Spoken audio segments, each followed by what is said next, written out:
My favorite part was when Rob Eisler asked, "Can I call a point of order on the point of order?" It was cute. I thought that was really good. Clever. He didn't do a very good job of his point of order on that one. You've never been called clever before. Okay, I think that... I've been called collect. Here's my deal. I'm going after the hat trick here.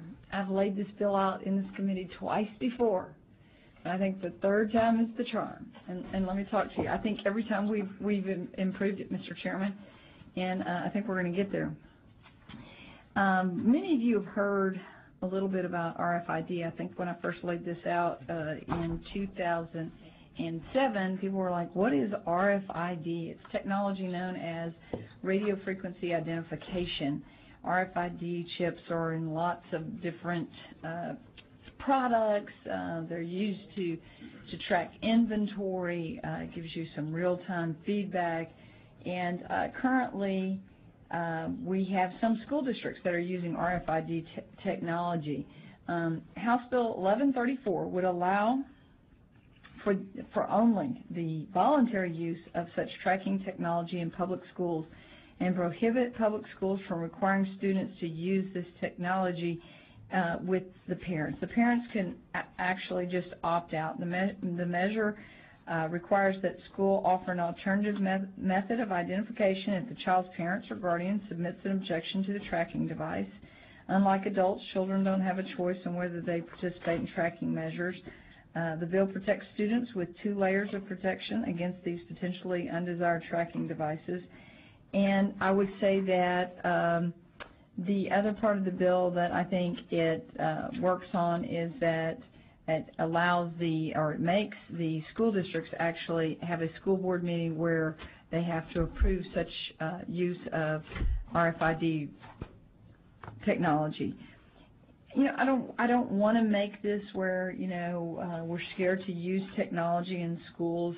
What I want to say is that I do think that RFID technology should be something that if a parent objects for some reason, that they could approach the school board and say, I wish not to have this used on my children or used to track my children. When I say that they can use it when you get on and off of buses, come in and out. There are some school districts that have been able to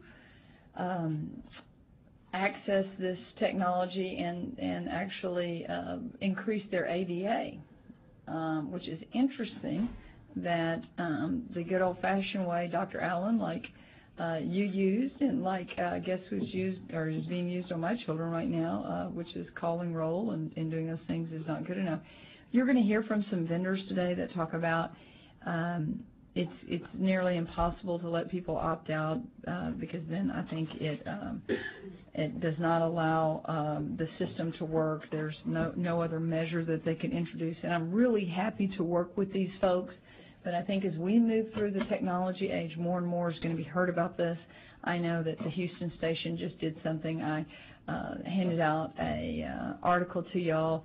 Every year I see more and more about this. I know that California was going to aggressively use this and they pulled back from it. So there's lots of questions about how technology can be our friend or our foe, how it can infringe upon the liberties that our founding fathers originally sought when they sought independence from a very large superpower.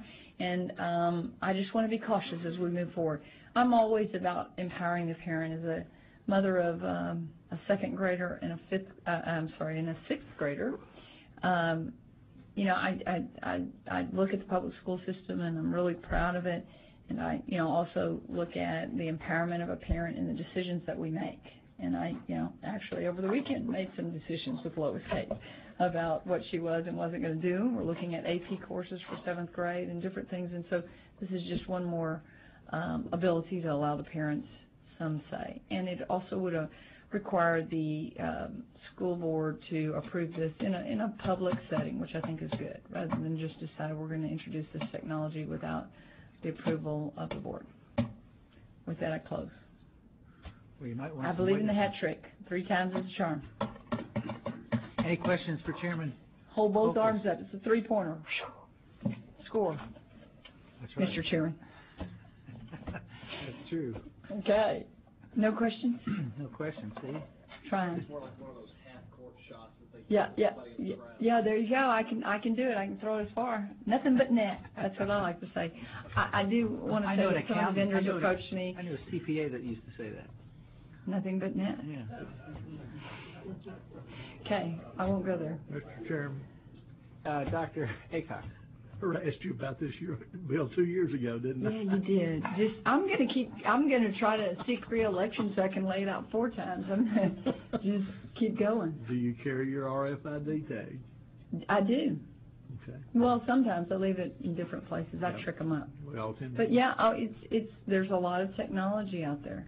And if I put an RFID tag in the kids' ears like I put in my cows, would that be? That'd be gradualism. We're getting there. Gradualism. Kidding you. Gradualism? You know the pushback on those RFID tags in those cows' ears. Were you here when we? Oh, yeah. Oh, yeah.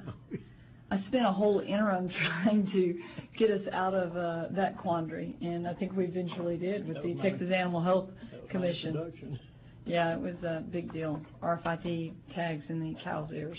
It's not popular in House District 13 or throughout the state of Texas. Cows weren't big on it either. Yeah. Thank you, Mr. Chairman. We digress greatly. They object strongly when you put them in their ears. We're all very tired from a long day and without House Bill 400, so thank you. Yes, thank you. Let's see. Chair calls Frank Knack. Oh, I saw Frank. There he is. Oh, the American Civil Liberties Union of Texas testifying for the bill. And for the cows, too, right, Frank? Not this evening.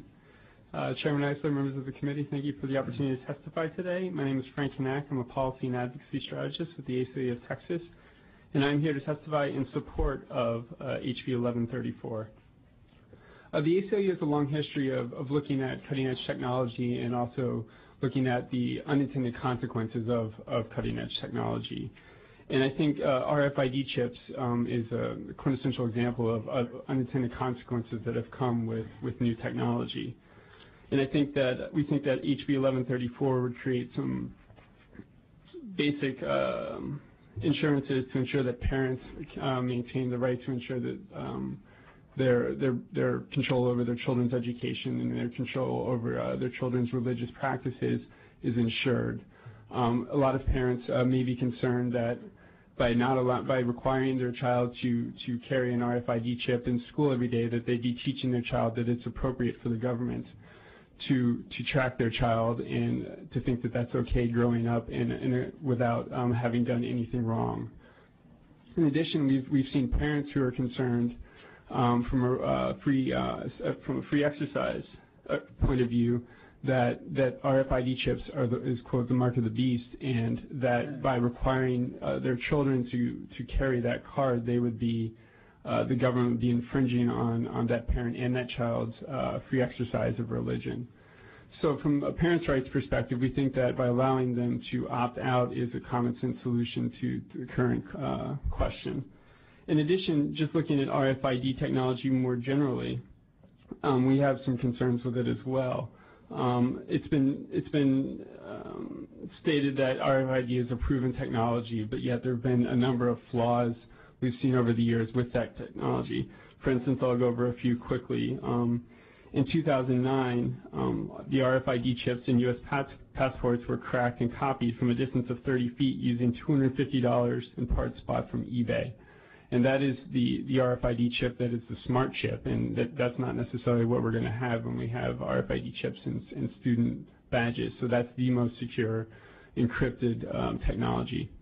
In addition, it's been shown that someone can get some relatively cheap device, can go sit outside a child's school, and can actually track the children on that campus using a fairly inexpensive equipment. So you also have not a high likelihood, but a possibility for kidnappings or other bad things to happen to students. And what's also possible with this technology is that person could then clone a chip and make it seem like that student is still on the campus when they've actually, in fact, removed the person from campus. So I think with all this, I think just passing this bill and ensuring that parents have the right to opt out and also requiring that districts have to have a debate about this, I think is something that parents and local districts should welcome.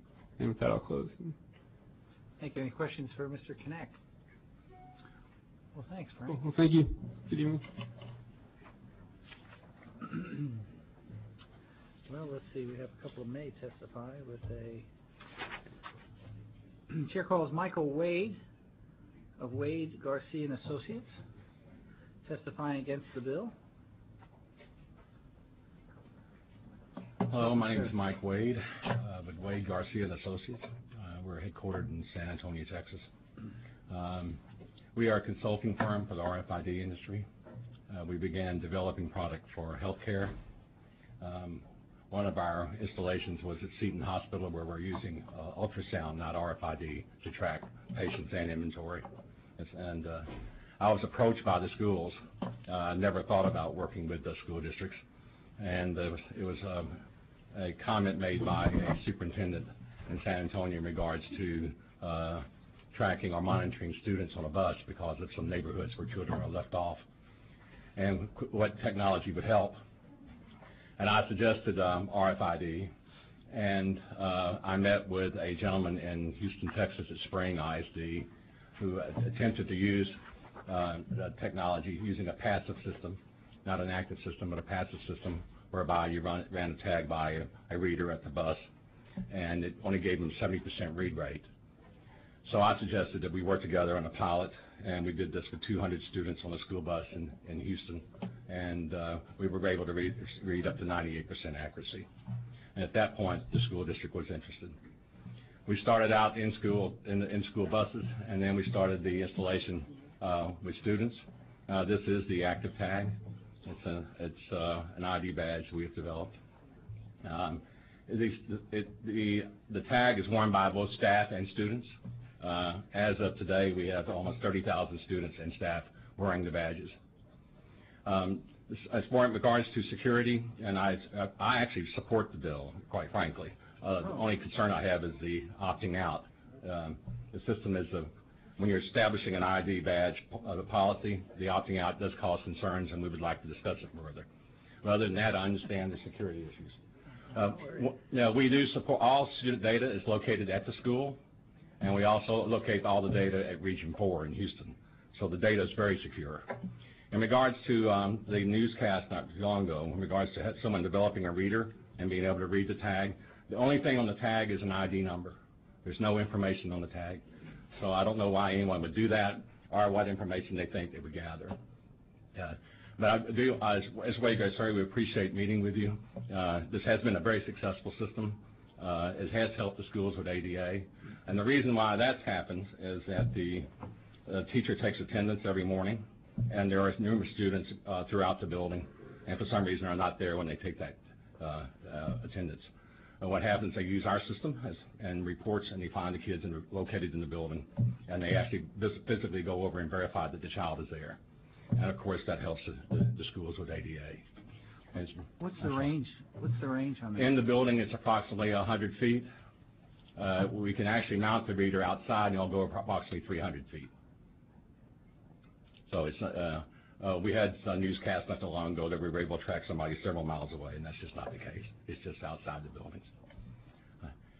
It's also safe technology in regards to anyone wearing any type of device. Pacemaker. You're right, and we found that is extremely safe. And those parents, in regards to the parents, we sent out a letter to all parents and notify them of the system. Almost 30,000 students, only 3 parents have come forward that were opposed. So we've had, it looks as though parents are very much in favor of it. Reason being, they want to know that the school knows where the child is located, which makes a lot of sense. We're very proud of the system. Again, the school's been very much involved in developing the product, and so we're, again, thank you for the opportunity to discuss it further. I'm open for any questions you might have. Yeah, Doctor. What did you do with the parents that were opposed to it? Did you give them a badge without the tracker? Well, actually, we can give them a badge without any RFID, which is obviously something that could be done. No, actually, when we discussed the system to them, and I didn't, the teachers did, and the principal, the parents, and once they really understood the system, they didn't oppose to it at all. The system's also used, we have a barcode, the system's also used in the cafeteria and library. So it's, and also staff use it for access control. So one tag does all.